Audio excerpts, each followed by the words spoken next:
Good evening, Dr. Amar Rashikayo from Sustain US. Can you hear me? Yes, can you hear me too? I can hear you very well, thank you. And I can see you too. We'll just wait for a couple of minutes for the moderators to join in, as in I think we the have team some members time. from. We have about 15 minutes time, is it? Yeah. I think we do. Yeah, it starts So at 5 o'clock. shall I mute and You hide can. myself? You absolutely can. Yes. Thank you.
Tamanna Panchali, are we starting? It's 5.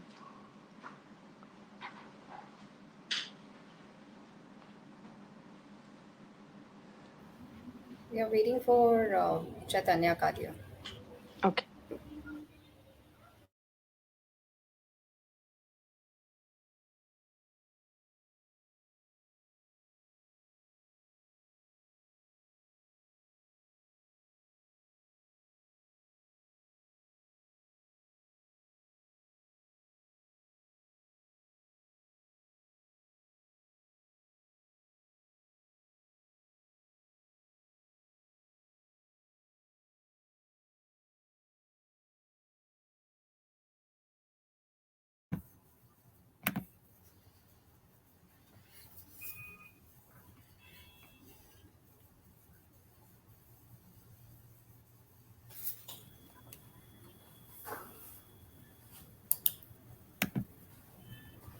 A very good evening, ladies and gentlemen, and welcome you all to the last session of the Indian Sustainability Dialogue 5.0.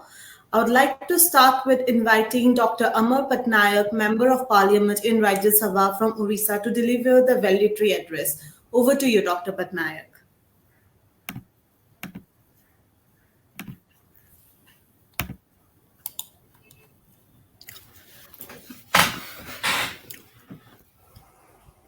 Thank you so much,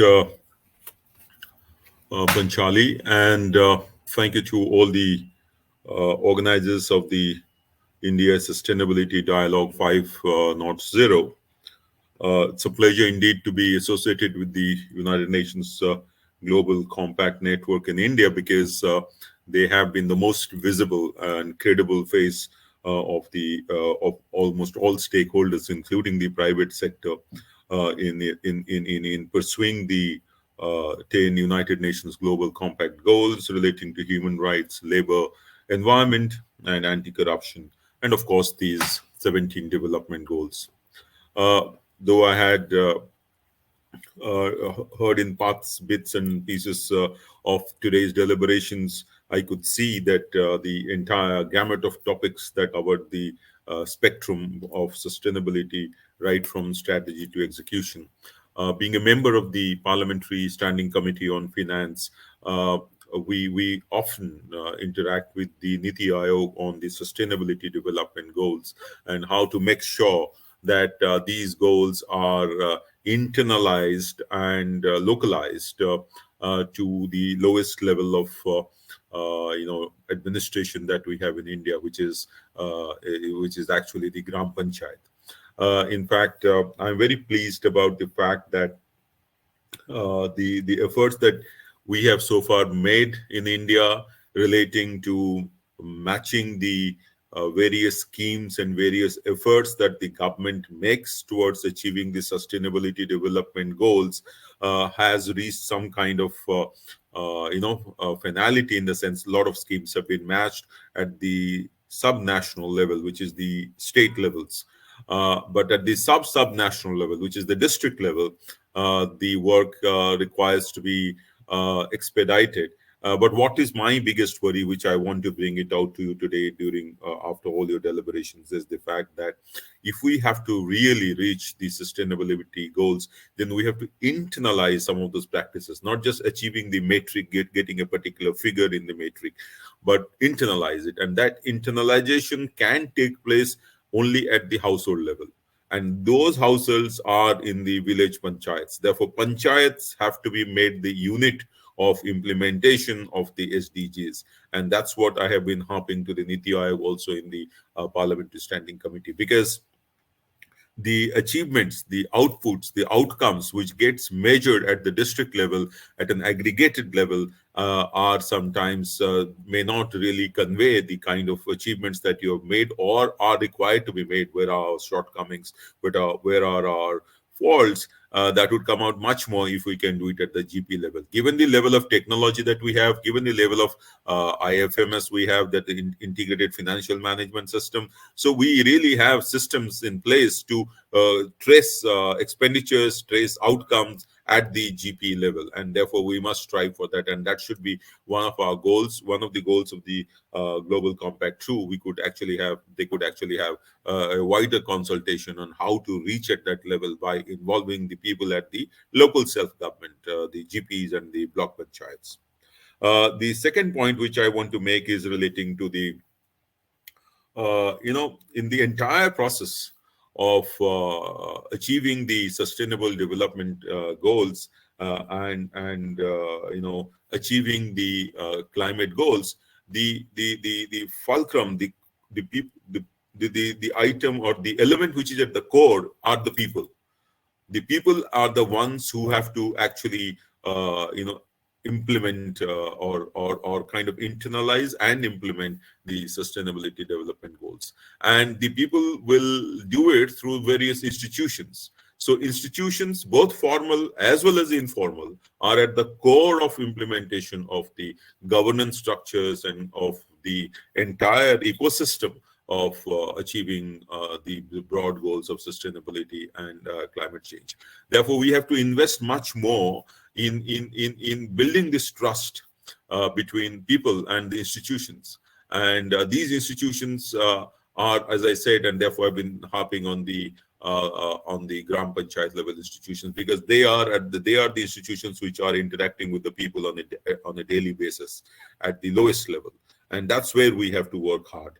The issue that remains for the industry is that we have been talking about all this, that there has to be the ESG investing, the environmental aspect, the social aspects. I put it a little differently. I say that we have been trying to achieve the 3 E's, that is economy, efficiency, and effectiveness. The entire operations of government, public, private is in this direction.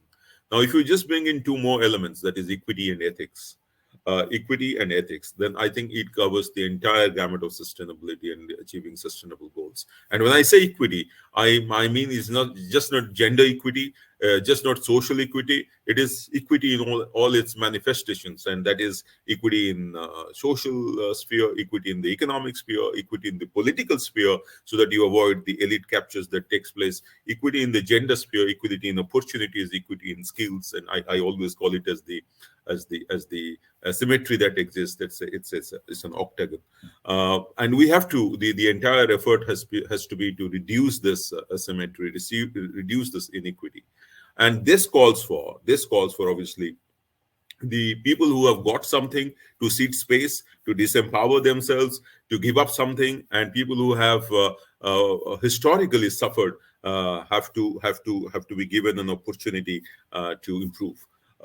And therefore, when you have situations of global poverty in several, you would all be knowing, we all know that as far as the achievement of SDG is concerned, India has been pretty bad in the hunger index and in the gender parity index, and those even in the recent global hunger index, we fared pretty badly, even though the government has not accepted the ranking, but we are not doing anything better for many years, and therefore we have those concerns, and therefore we seek equity in that we must be able to get climate finance into there should be incentives for private sector to come and invest in our country or countries like us, where historically we have faced a situation of iniquitous arrangement in allocation of global energy resources.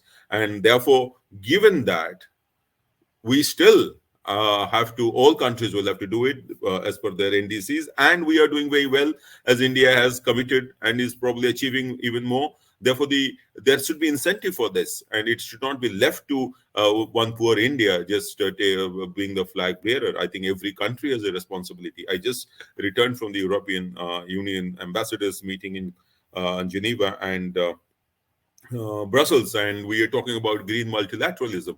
Now, when we saw that the health multilateralism succeeded in in manufacturing vaccines, but it didn't succeed in distribution.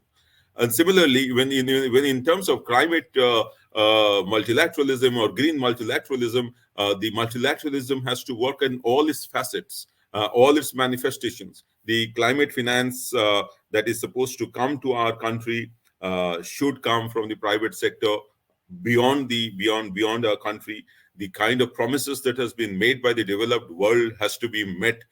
This is already 6 years into the COP 2015, but then I do admit that we have been very responsible, and India as a country has been very responsible. The Prime Minister has set up a goal which is talked about all over the world, about 450 gigawatts of solar energy, which was unheard of, and we are making real good progress, I can tell you, in terms of policy, in terms of implementation, as far as these green energies are concerned.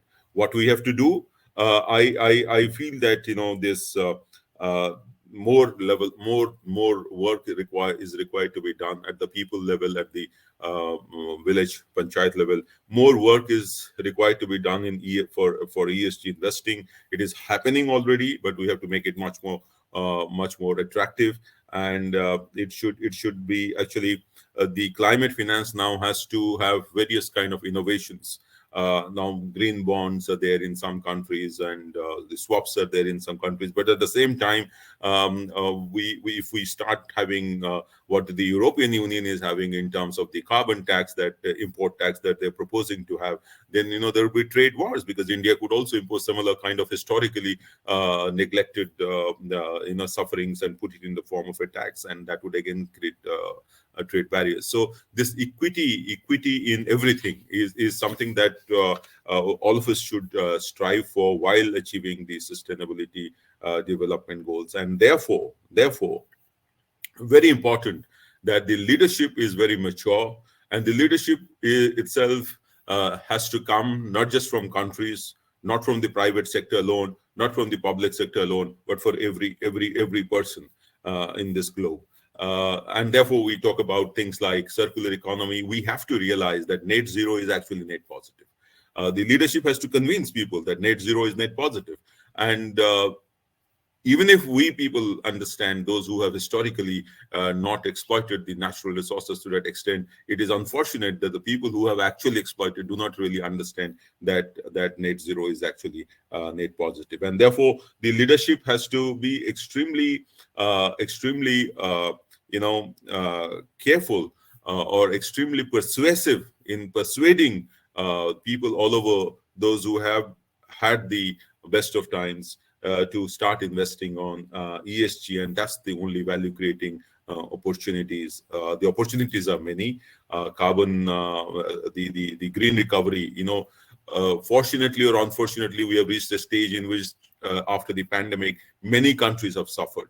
And since the recovery for many of the countries is almost from a level which is at the lowest, this is the best time actually to do the green recovery in consonance with the SDG goals in an equitous manner, so that when after a few years these inequities reduce as far as energy allocation is concerned, the use of energy is concerned, and we reach a stage in which the global emissions come down across the globe.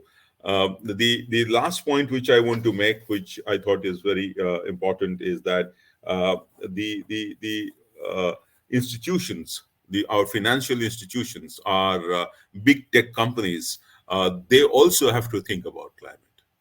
The amount of resources or energy that is used, let's say in making one Bitcoin, for every innovation, there is energy which is being used. Now, they also have to think about green recovery or green innovation.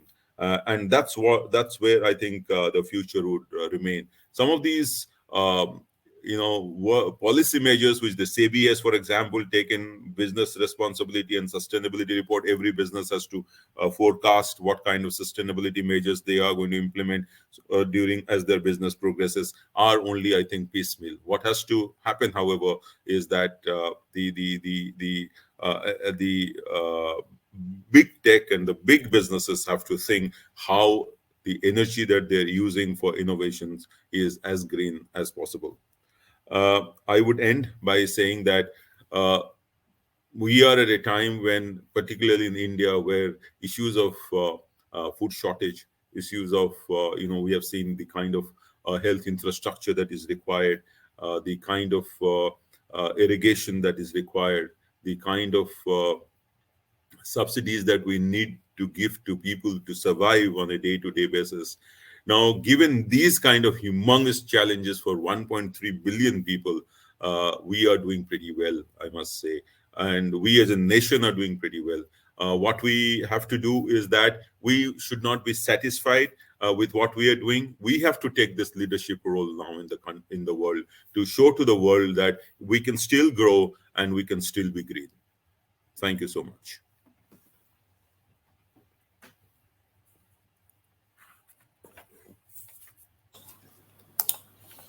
Thank you so much, Dr. Patnaik, for your wonderful words. I'm certain all of us over here agree with you and echo your thoughts too. Now, I'd like to call upon Mr. Chaitanya Kalia, National Leader, Climate Change Sustainability Service, EY, to brief us with the key takeaways from today's session. Over to you, Mr. Kalia. Thank you, Panchali. Thank you very much. And, I was listening very intently to what Dr. Patnaik was saying and really relate to several of your thoughts. Thank you, Dr. Patnaik. Really, some of the aspects were touched me very well in the sense that we need to work on the grassroots level, and still we are struggling to grow. We have not used our natural resources as much.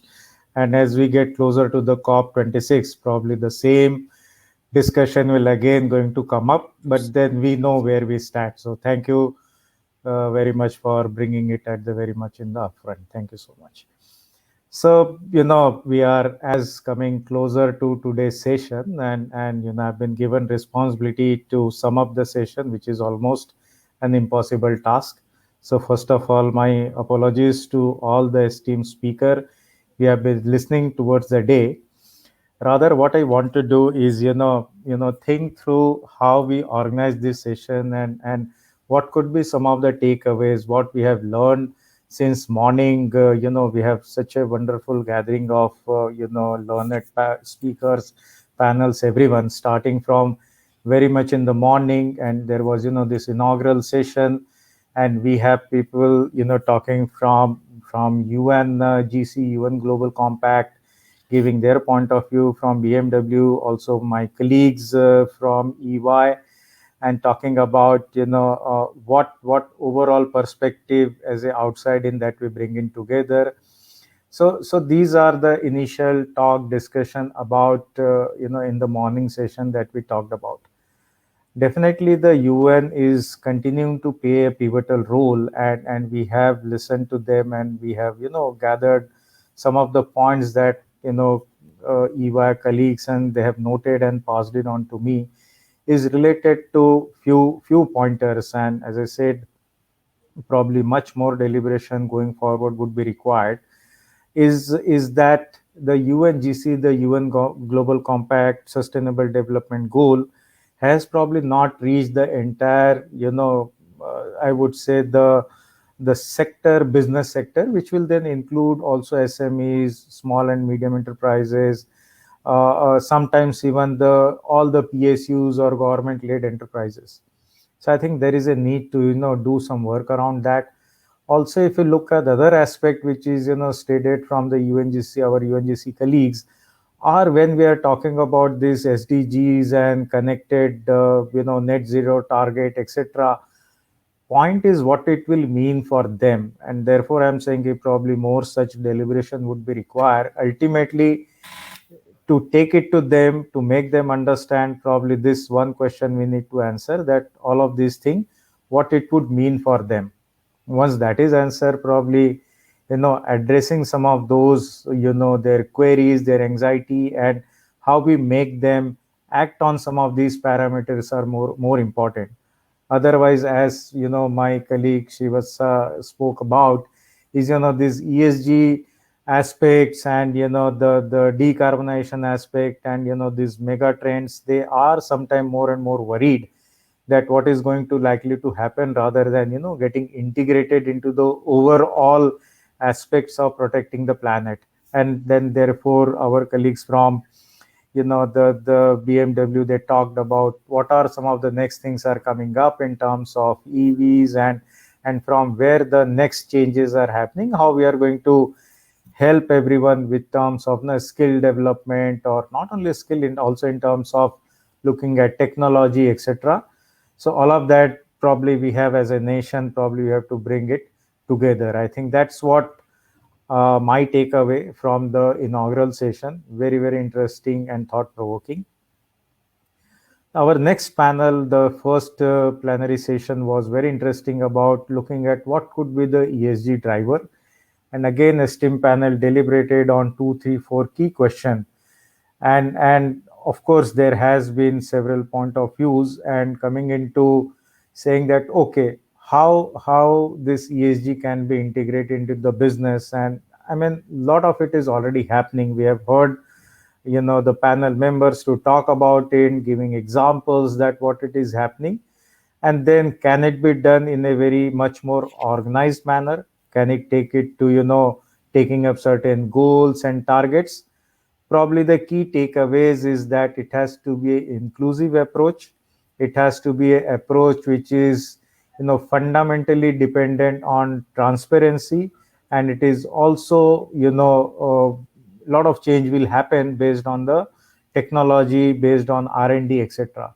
I think that's where the change is likely to come. And if with all of that, probably the goals which organizations are setting themselves to, whether it is related to net zero or whether it is related to otherwise SDG related target, etc., likely to get achieved. I think that's where the 2030 goal directionally that we have, and I'm sure we are far better placed than what we would have been otherwise in related to, say, Millennium Development Goal that was there with United Nations last time. This time we are much better, far better placed. So really, I thank for the esteemed panel providing so many wonderful insights on the topic. As the days kind of progress, we have the another very interesting panel talking about commitment to the climate actions, and that is something hot topic, as we know. Again, probably UN, this COP26 around the corner, and a lot of discussion happening around that. We had very good panel again coming from academia, coming from service sector, coming from industry put together, from the digital technology, etc. All of them have contributed very, very interestingly, and see that very, very simple takeaway from me is that probably all of us have to work together. And unless we do that in a collective manner, probably it is going to be difficult. Easier ones to say that probably renewable energy is going to be one of the key aspect, of course, to start with in a short term. Going forward, again, as I talked earlier in the previous panel, also touched upon in terms of what is likely to come up, what are the some of the new technologies, etc., is likely to be there, and therefore how some of these understanding of data, understanding of sustainability analytics, etc., will help companies to achieve their ambitions in terms of zero waste, zero emission, or water positive, etc., etc., how it is going to happen. And then we got some view from academia as well, that how some of these imperatives can be transform into the successful business options, what needs to be done to that. And probably again coming back to how industry can reposition, innovate themselves, or renovate themselves with new business model, partnership, etc. So putting all of that together in terms of tools related to economy, circular economy, where nothing goes waste. And we know in India there is a very, very unique system where actually we try not to waste anything and try to make value out of it, thanks to our community of recycler, rack pickers. Everyone is very strong part of the ecosystem. So recognizing all of that, probably we are not so far, though there are so much of landfill, but we are not in general comparatively wasteful society. So that's where the some of the interesting insights that has come. Finally, there are several roles that together with government, together with academia, together with industry, as I said, all of us have to play our role, and that's where we can put everything together and meet the expectation of remaining within 1.5 degrees centigrade of the expected global warming. Again, more deliberation probably expect during the COP 26. Finally, in terms of the next leg of today's discussion was conducting a fireside chat in terms of getting views of some of the leaders, what they are thinking in terms of sustainable business. Okay, so this is what we have talked about. uh, as in terms of this fireside chat, we discussed, we deliberated, and we got certain insights and answer to the questions: what is happening in terms of what could be the new normal, what could be the sustainability as a part of our everyday life, and what some of the things that we can do. We also touched upon some of the softer aspects in terms of leadership on the sustainability, such as looking at DNI agenda, or women in the leadership, how we can attain some of those heights. And I completely believe that some of those are very much required, and how we can create some of the role models as an individual or as a overall as a society, and look for much better governance to be practiced in a more digitally connected and a transparent manner. Probably that was some of the very interesting days proceeding. Again, difficult to summarize, but some few takeaways: collaboration, more collaboration, innovation, again more innovation, and listening to everyone, so that the overall target driven uh, that we are really pressed upon, both in terms of climate change, both in terms of sustainable development goal coming up by 2030, and we are all geared up and poised and working towards to achieve that. I think that would be some just if I had been able to do to sum up very interesting day session. That would be my thoughts. Thank you so much. Thank you, Mr. Kalia, for sharing in such detail the key takeaways of all the session today. Now, as we conclude our event, I would now like to invite Ms. Tamanna Girdhar, Assistant Program Manager at UN Global Compact Network India, to deliver the vote of thanks. Over to you, Tamanna. Thank you, Panchali. A very warm good evening to everyone, respected dignitaries and the audience.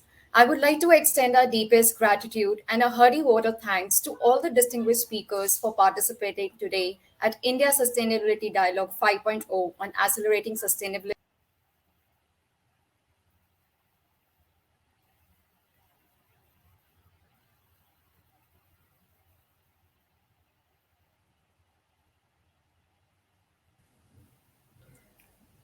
Did we lose I'm Tamanna? sorry, I Yeah. guess connected. We'll just wait for 1 minute for her to log in again.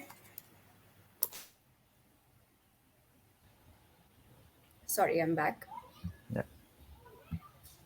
We can hear it, I would Tamanna. like to extend our deepest gratitude and a hearty vote of thanks to all the distinguished speakers for participating today at the India Sustainability Dialogue and accelerating the sustainability agenda from strategy to execution. We had a very wonderful start of the dialogue today with an overwhelming response of over 500 participants across all the channels attending, and a very powerful, thought provoking address by all the speakers throughout the day. We are immensely benefited from plenary discussions on very important topics today, which were very pertinent to this dialogue. ESG as a key driver in maximizing the value creation, commitment to climate action, and leadership for sustainable business. We have been very fortunate to have some of the multi stakeholders today in the plenary discussions, whether from academia, private sector, and civil society, and the UN agencies. I'm very much sure that the participants must have benefited by attending this conference today. It has been a wonderful experience with all of us today attending this dialogue. Some of the few learnings I would like to give today for this conference: it has been a very truly enriching experience. And we saw in the beginning of the theme address by Srivastava Anjan, who highlighted the fact that sustainability is becoming a global priority, and the climate change is happening at a faster pace than we thought. And at the same time, the government and regulators are working to create the markets for greater climate action. Simply put, if business don't act responsibly as members of the global community, majority of many species will not survive past the 21st of century. Sustainability in business isn't just good for the environment or society at large, it's also good for the business itself. It helps the business in reducing their cost, improving their business reputation, and also providing the competitive advantage. for organizations to become truly sustainable. Through this sustainability dialogue, we at Global Compact Network India are helping business to create a sustainable model and a new leader and a new leadership, a more cooperative leader, more people to cooperate inside the organization, and a new way of organizations to be measured by society. Forward thinking companies that adapt positively to the sustainable business agenda will be at the forefront of resource productivity. Their management teams and their own leaders make things happen ahead of their competitors. For business owners, leaders, and administrators, sustainable business practices are becoming the imperatives. Through all these learnings, I would finally like to thank all the participants, as without your participation, the program itself would not have taken place. Thank you very much for joining us in the large numbers. Last but not the least, I would like to thank our knowledge partner EY, team led by Mr. Sonak Saha, Sasmita, Chaitanya Kalia, Satpa Mukherjee, the BMW India Group team led by Mr. Vinod Pandey, the Global Compact Network India team led by Ms. Shabnam Siddiqui, and our technology partner, Sustain Evers, for your unending support in making this initiative a complete reality. We hope to continue working with all of you together, building partnership in this decade, and creating a world we want. There is no doubt that together we will succeed in making not only a better India, but a better world. Let us join hands together for a better future. And in the end, I would like to quote here the fact that it is time to act now and accelerate the sustainability agenda. Thank you once again, and we look forward for your continuous support and engagement with us going forward. Thank you very much.